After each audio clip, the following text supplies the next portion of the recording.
Need watch time? This I keep on watching. Playlists are often overlooked, and yes, I've just heard you groan. Oh really, Alan? I'm gonna get more watch time by people watching playlists. I get it, I truly do. But if you theme a playlist properly, so all of a specific event or all of a specific style, or I really like financial and crypto videos. I'll binge watch them back to back, but when I have a little bit of time and want some fun, I'll go up and watch Scott the Woz or Philip DeFranco or Game Grumps or Vsauce. And I'll actively want to watch them back to back to back. I don't want the autoplay thing to suggest them for me, because sometimes it pushes me elsewhere. So if you can land people in playlists and make them watch from that playlist video, it strings them along. You can do this in two ways. One, hint that they've got a video that they should really watch that's super secret, and I've linked it in the description down below, and that links through to a playlist that they can binge watch that's helpful or funny or entertaining for them. Alternatively, when you share your video first of all in social media and TikTok and Twitter and forums and Reddit, instead of just sharing the video link, you actually share the video link within the playlist. That then jumps them into the playlist, and at the end of that video it will autoplay the next video within that playlist. Not the autoplay, not the suggested video, it will play the next video within your playlist. So therefore, if they are listening and they are passive and they're doing the dishes, they could listen to 3 or 4 of your videos or watch 3 or 4 of your videos.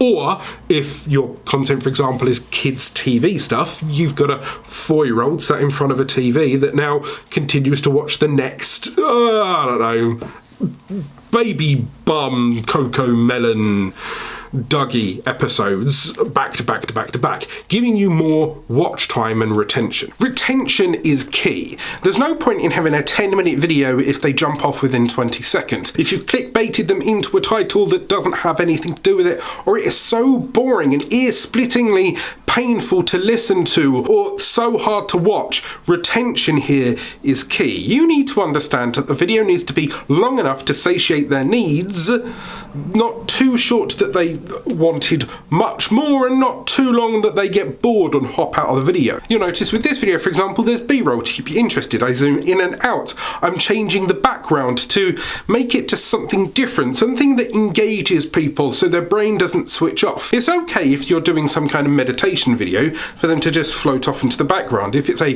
podcast audio, then people listen passively anyway. But if you truly want some kind of retention where they lean in to the content, you need to keep it eye-catching, eye-popping. You need to give them something special. That's why I light my content. That's why I engage with you. That's why I'm much more handsy. That's just me anyway. I talk with my hands. I'm one of those weirdos. Retention is key. Get them, hook them, keep them for as long as possible. Even if you promise that, you know, there's an 8th tip at the end of this video that is fantastic. That kind of thing. iCards, the things that are up here. I'm pointing somewhere because I'm never quite sure which direction they happen to be. These are very powerful tools that are kind of like end screens, but anywhere within your video. I could talk about how to start a YouTube channel, and I can boom, pop up a card, as you can see here, and it will direct them to a specific video. I can refer to a specific piece of content and push them in that direction. If they feel they've got the value out of this video and they hop over to there, or it's more important for them to watch that video, then they'll hop through. The mere fact that it's suggested will help you.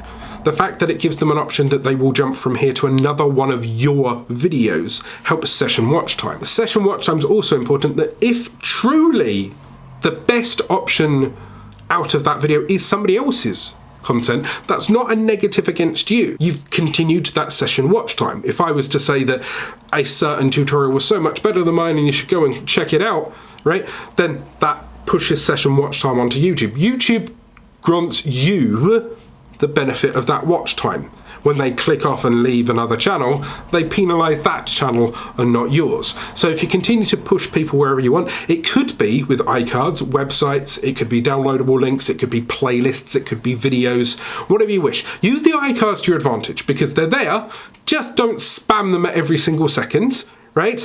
Use them for relevant videos, relevant links, downloads, that kind of thing, and it can keep session and retention with you. Now, I know I said this about retention, but longer videos do truly help.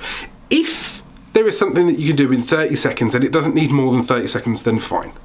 I get that. But I have masterclasses on this channel that teach you how to start a YouTube channel, how to get more views, that are 15, 20 minutes long, that break down the YouTube algorithm in a fine detail so you get exponentially more information out of it. Those videos have their place too. If you make longer videos, then people will watch for longer. But once again, you can't make a 30-second video, which is how to put this screw in a piece of wood, 10 minutes long, because that's just padding so much. It's not entertaining, it's boring. I'm sure Jeff really likes you explaining that this tungsten screw goes through a certain thread because it's blah, but many people won't be. There's nothing wrong with making a 10, 15, 20 minute video if it truly warrants that 10, 15, 20 minute content. Have a look at people like Vsauce, Philip DeFranco, Roberto Blake, Linus Tech Tips. All of these channels do longer videos that are packed full of content and entertainment or educational. Mr. Beast is much more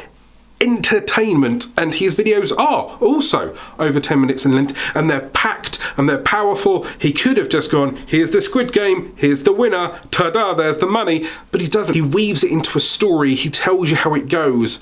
So, can you make a longer video with putting more value inside that explains it to people? Pretty much like this video here. Live streams. This is the thing that got this channel like monetized straight off the bat. You've got to imagine that I make a lot of tutorials on this channel that are 1, 2, 3 minutes long because I want to make them as long as they need to be. I don't want to fill them with fluff. These masterclasses are a little bit different. I want to bombard as many facts into your face as soon as possible. But if you only want to know how to add end screens, I do that in a minute or two and then I'm gone. Live streams, on the other hand, was a good way for me to push watch time. Basically, I would sit there 2 to 3 times a week and I'd sit there with the camera for a couple of hours and I would chat and I'd do Q&A and I would talk about specific topics. I would effectively record a podcast to the camera, right? And these live streams would help me boost my watch retention and people would watch me. Imagine you're live streaming for an hour and just 5 people hop into the live stream. Right? Don't get it twisted. You don't need hundreds of thousands of people to make it worthwhile. All you need to do is be teaching or educating a few people, right? That's why Twitch existed, and the audience will grow over time. They get used to, oh, Alan shows up on a Wednesday for a chat, right? So if all of a sudden you're doing an hour's live stream and you do it with 5 people who pop in and out, and most of it, they're watching most of it in itself. Let's say they watch for half hour at a time and they jump out, okay? That's 2.5 hours worth of watch time. 5 people, half hour each, 2.5 hours worth of watch time. Whereas if I was to do a 1 minute video, I'd have to get thousands of people to watch that to get hours of watch time. So live streaming can really jump the watch time potential of your channel. End screens, these are powerful tools that actually help you grab people from an engaged video and push them elsewhere so they can get the most out of growing their YouTube channel by looking at this video here, for example, how to start your YouTube channel or how to get more views. See what I did just there? Go and check those videos out. You'll really love them.